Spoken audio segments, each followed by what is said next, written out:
And we cannot, as representative of people, allow the country to continue like this. Mr. Speaker is fully with us, though outside the country, but he's still going to meet with striking doctors to further solidify what is expected to be done today. Unfortunately, he refused to appear. So because he's a major stakeholder, we have to call up the meeting today and summon him to appear unfailingly before us by 9 a.m. tomorrow morning. Failure of which we are going to invoke all the necessary powers of the National Assembly, including warrant of arrest of the registrar. We cannot watch while people are suffering. We also call on the striking doctors to please temper justice with mercy. Everybody believes that your demands are genuine, but there are processes to achieve your demand. On behalf of the Speaker, the National Assembly will stand to ensure that everybody's rights is paid to accordingly. Thank you very much. As we are all aware, the NRD has... Please, your name and how you would like to be addressed. My name is Dr. Muhammad Adamu Askira. I'm the leader of the negotiation team of this NRD strike negotiation with the government and other functionaries. I'm a past president of NRD. As we all know and you're aware, is the fact that the NRD has had issues of demands that have been lingering for years, not things that happened just last year or last 2 years. However, we've been engaging government and we'll be having memorandum of terms of settlement, memorandum of action, memorandum of understanding. However, for reasons best known to many of us, we are all Nigerians, some will be implemented, some will not be implemented. And Nigerian Association of Resident Doctors have been very patient, looking at the peculiarities and problems that our populace face.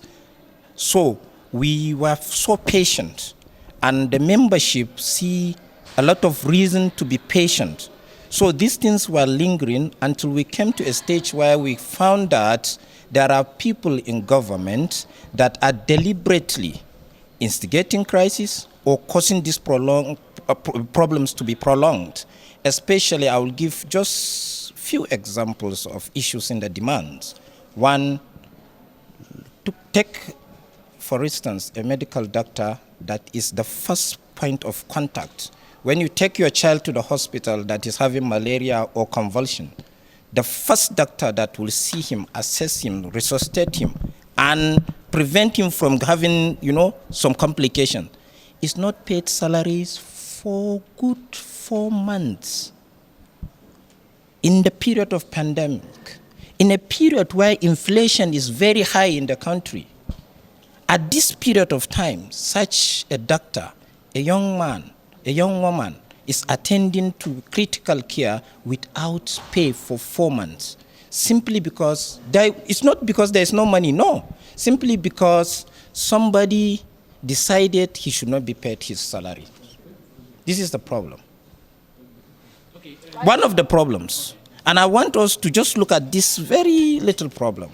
So these Nigerians that access care in our public hospitals, majority, if not all of us, cannot afford for medical tourism abroad.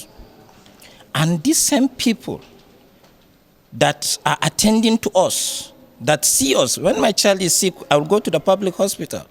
These doctors are not paid salaries for 4 months. And it's not because there's no money. It's because someone is not interested in paying them the money. Why such allegation? It's not an allegation. It's not allegation. What the chairman said, that a list was forwarded of double payment that some people had.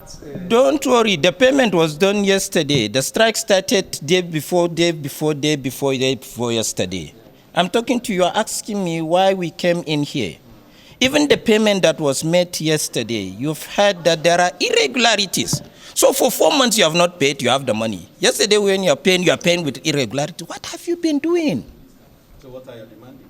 No, what we are demanding is for government functionaries, those that have the responsibilities to pay people their entitlement. And we are just talking about one thing.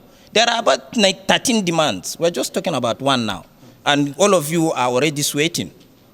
So this is to tell you the magnitude. So what we are just saying is that those people that have abandoned their responsibilities should please quickly come in so that they can do their own responsibilities. People should get paid their entitlements.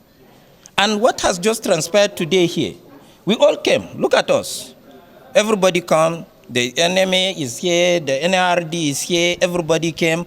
And the Medical and Dental Council of Nigeria, who is responsible for the central deployment of this, have been the reason why the meeting has been abandoned.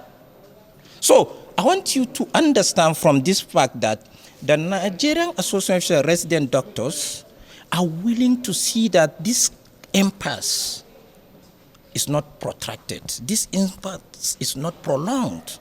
That's why we came here. But someone living in Abuja, staying out, I came from Maiduguri. Someone came from, the president came from Delta State, and the Secretary General. Some came from Zaria, some came from Lagos. We are all here so that we can see this impasse at least resolved. So but someone living in Abuja didn't come to the meeting. Are you seeing it as any form of conspiracy that they refused to come and they have adjourned the meeting because he refused to It's come? obviously they stated at the conference by the honorable members that someone is sabotaging an effort to resolve the impasse.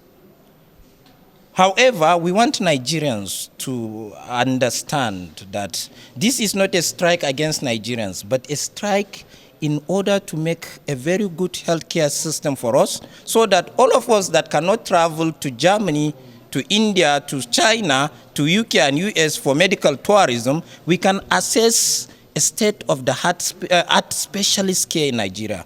Because resident doctors, they are doctors that are undergoing rigorous training in specialized areas of medicine and dentistry, so that you and I, my children, our grandparents, and our generation to come will have access to medical specialists in the country.